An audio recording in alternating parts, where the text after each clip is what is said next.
Hello everyone, welcome back on my YouTube channel.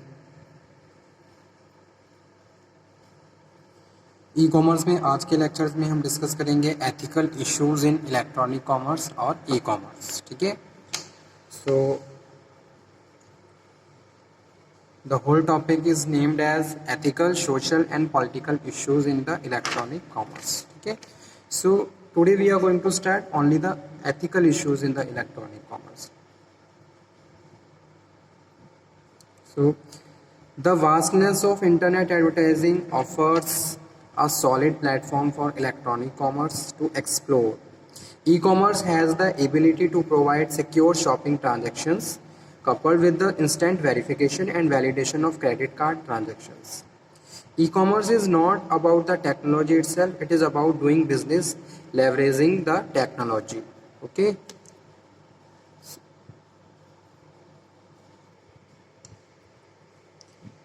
Ethical issues in the e-commerce practices is known as how reliability, how accurately you are providing the information. ठीक है, so कितने तरीके से आप fair तरीके से business को electronically proceed कर रहे हैं, that is also very important issues of the electronic commerce. ठीक है, तो जैसे कि सबसे पहले तो हम ये समझेंगे कि भाई एथिक है क्या, एथिक्स क्या है। एथिकल इश्यूज पढ़ने से पहले हमें ये समझना होगा कि भाई एथिकल इश्यूज क्या होती हैं और एथिक्स क्या होता है। ठीक है, तो let's cover. Ethics is the study of principles that individual and organisation can use to determine right and wrong course of actions. ठीक है, यानी कि क्या चीज़ राइट है और क्या चीज़ रॉन्ग है। And the study of the right and wrong actions come under the ethics. Okay, तो ये चीज मैं यहाँ पे लिख देता हूँ। Ethics is the study of principal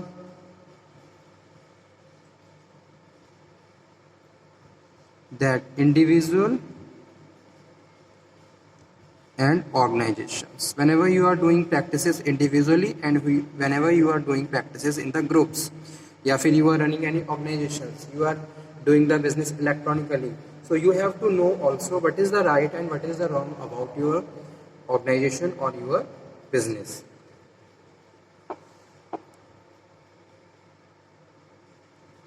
Can use to determine right and wrong course of action. Right and wrong course of actions. So जैसे कि कोई भी एक कंपनी है वो अपने कस्टमर को डील कर रही है, so अगर आप कस्टमर कॉन्शियस हैं तो आप हमेशा यही फोकस करेंगे, इस तरीके की प्रैक्टिसेस ही प्रोसीड करेंगे कि भाई कस्टमर के साथ कभी कोई मिसलीडिंग ना हो, कस्टमर को भी कोई आप ओवर इन्फॉर्मेशन ना दें जो आप प्रोवाइड ना कर रहे हो। तो ये सब एथिकल प्रैक्टिसेस का ही पार्ट होता है कि भाई कितना फेयरली आप अपनी ऑर्गेनाइजेशन को रन कर रहे हैं और जो प्रैक्टिसेस आप फॉलो कर रहे हैं वो इन्फॉर्मेशन आप अपने कस्टमर को कितना एक्यूरेटली प्रोवाइड कर रहे हैं। जैसे कोई बहुत सारी प्रोडक्ट ऐसे कंपनीज ऐसी होती हैं उनके प्रोडक्ट में इतने फीचर्स नहीं होते हैं, लेकिन ड्यूरिंग एडवर्टीजमेंट वो और ज़्यादा उसे हाईलाइट करके डिस्कस करते हैं। So this is also part of the ethical dilemma. ठीक है, कि भाई about the sense of right and wrong, ethics comes under the certain principles, और वो प्रिंसिपल्स आप अपनी ऑर्गेनाइजेशन में फॉलो कर रहे हो कि भाई कस्टमर को कभी भी चीट नहीं करना है, कस्टमर के साथ कभी मिसलीडिंग नहीं करनी है। तो इस तरीके की practices. Responsibility means that as a free moralised individual organisation and the societies are responsible for the actions they take. तो जो भी एक्शन वो ले रहे हैं उनके लिए वो रिस्पॉन्सिबल हैं। अकाउंटेबिलिटी का क्या मतलब होता है? Accountability means individual organisation societies should be held accountable to other for the consequences of their actions. ठीक है, उनके लिए वो अकाउंटेबल हैं। Liability is the feature of political systems in which body of law is placed that permit individual to recover the damage done to by the other actors, systems or organizations. So you are liable for that thing. Due process is a feature of law-governed societies and refers to process in which law are known, understood, there is an ability to appeal the higher authorities to ensure that law have been applied correctly. Okay, तो जैसे कि कोई भी organisation है fact, उसमें बहुत सारे principles या फिर जो भी कंपनी एक्ट के जो प्रोविज़न है या फिर फैक्ट्री एक्ट के प्रोविज़न है वो अप्लाई हो रहे हैं. अब कितना स्ट्रांगली आप उन प्रोविजंस को अप्लाई कर रहे हैं, that is the part of the ethics.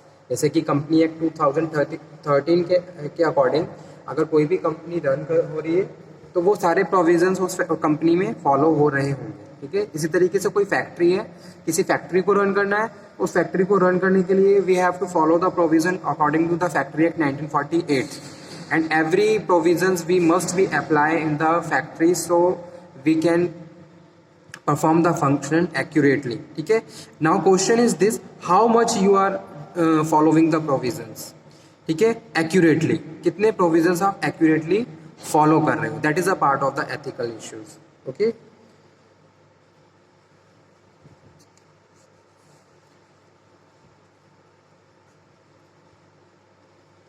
so some of the ethical issues drawn governing the field of the e-commerce जैसे कि वेब ट्रैकिंग है. E-business draw information on visitors use to site log files.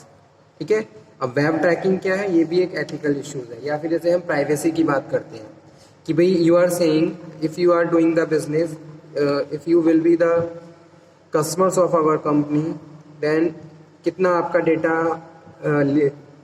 Private रहेगा. ठीक है, अगर कोई भी आप इनपुट यूज़ कर रहे हो, कोई भी इंफॉर्मेशन आप एज अ वहाँ पे इनपुट कर रहे हो तो कितनी वो इंफॉर्मेशन प्राइवेसी के साथ ट्रीट करी जाएगी. जैसे कि पेमेंट सिस्टम्स होते हैं, most electronic payment systems knows the identity of the buyer, उसमें बायर की आइडेंटिटी भी होती है. So it is necessary to protect the identity of the buyer who use the electronic payment systems. Now how much you are doing this practices, आप कितना इस practices को कर रहे हो और कितने accurately protocols को use कर रहे हो. ठीक है, privacy issues related to the employees of the company's tracking, that is also very important practice of electronic commerce. Monitoring systems are installed in the many companies to monitor email and the other web activities in the order to identify employees. Okay, so these are the issues related to the ethical points. ठीक है, जैसे कि fraud हो जाता है, कुछ legal issues जैसे कि कोई फ्रॉड ऑन द इंटरनेट या फिर कॉपीराइट का केस है, तो ये सारे किस में आते हैं, एथिकल इश्यूज में आते हैं. तो जब भी हम इलेक्ट्रॉनिक बिजनेस को भी प्रोसीड कर रहे हैं तो ethically we have to providing and running the business practices. We have to know in very well manner about the what is the right and what is the wrong for our business when we are doing business practices electronically. तो वहाँ पे भी हमें ध्यान रखना है. According to the cyber law, various provisions imposed on electronic commerce companies. So you have to ensure कि जितने भी cyber laws के according provisions बने हुए हैं, IT Act 2000 के according जितने भी provisions हैं, that provision you must be apply. तभी आप अपने बिजनेस को प्रॉपरली रन कर सकते हैं electronically. That is also very important point. ठीक है, तो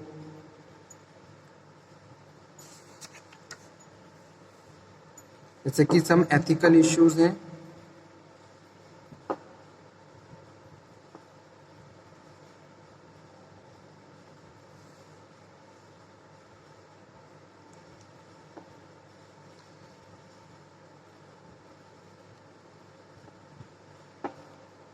फर्स्ट है web trekking.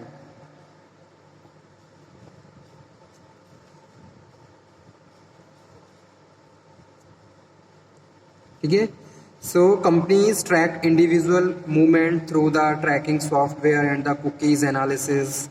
Programs such as cookies raise to batch of the privacy concern.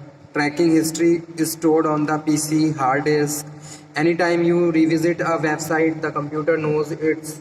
Many smart end users install programs such as cookie cutters, spam butchers, etc., which can provide users some control over the cookies. तो आप इनको control भी कर सकते हो. So battle between the computer and end users and web trackers is always going on with the range of application programs. For example, software such as Privacy Guardian, My Privacy, etc. Can protect user online privacy by erasing browser caching. ठीक है, तो ये सब आप use करके install करके software को, और जो ethical issues related to the web tracking है आप इनको एलिमिनेट कर सकते हो, कंट्रोल कर सकते हो। ठीक है, जैसे कि क्या होती है, सर्फिंग हिस्ट्री एंड कुकीज होती है। To detect and remove spyware specially designed programs like ad aware are present. A data miner applications sub agent collect and combine internet browsing history of users and send to the servers. The battle goes on. That is also very important thing. Everything goes on the servers, then that time you have to ensure कि भी सारी चीजें अगर server पे जा रही हैं, that is also very important thing. Second है प्राइवेसी। ठीक है, कोई भी डेटा आप इनपुट कर, कोई भी इंफॉर्मेशन आप इनपुट कर रहे हो, देन प्राइवेसी होनी चाहिए। जैसे कि मेनली क्या होता है, इलेक्ट्रॉनिक पेमेंट सिस्टम में होता है, क्योंकि इलेक्ट्रॉनिक पेमेंट सिस्टम जब भी हम करते हैं तो उसमें हमारी सारी डिटेल्स होती हैं, हमारा नाम, हमारा एड्रेस भी कभी कभी होता है, जैसे कि आईडी के बहुत सारे इशू इंफॉर्मेशन वहाँ पे कलेक्ट होती है।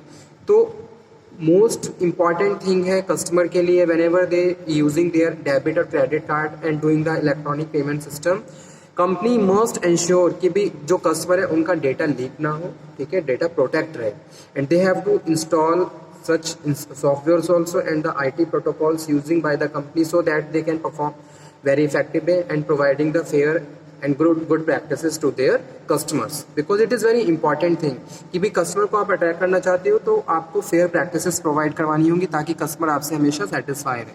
अगर एक बार इस तरीके की प्रैक्टिस हो जाती है तो नंबर ऑफ कस्टमर्स पे इसका इफेक्ट पड़ता है।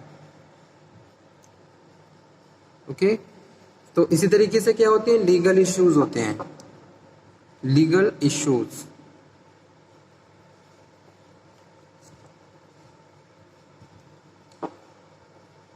फर्स्ट है फ्रॉड ऑन इंटरनेट। ठीक है, so e-commerce fraud popped out with the rapid increase in the popularity of the websites. जैसे कि आज के टाइम में बहुत सारी वेबसाइट्स रन कर रही हैं।